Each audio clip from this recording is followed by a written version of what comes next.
The Ganga and the Brahmaputra rivers pour 1 billion tons of sediment into the delta of the Bay of Bengal every year. What happens to all that sediment, and how does it make it all the way to where we're drilling, 2,000 kilometers south?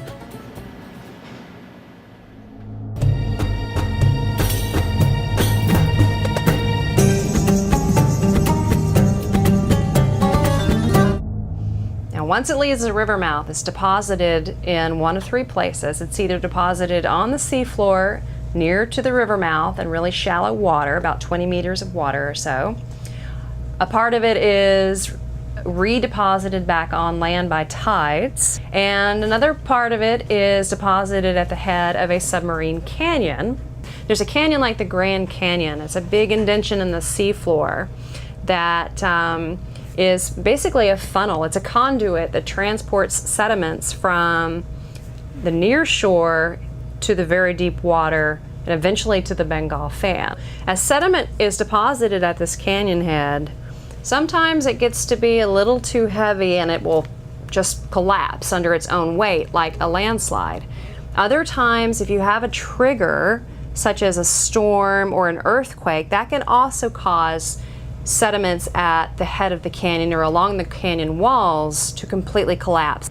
That material that falls into the canyon then can turn into what we call a turbidity current. And as these currents gain speed as they roll down the floor of the canyon, they pick up material along the way and become this very, very thick current that flows along the seafloor. As soon as a turbidity current starts to slow down, what happens is that the material settles down. And the coarse material and also the dense particles will settle down first. And the finer the material, the longer it takes for the material to settle.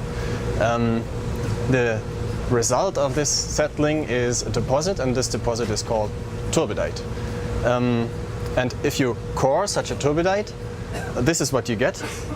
We have that here on the table. So this is a section of a core, and this is the turbidite.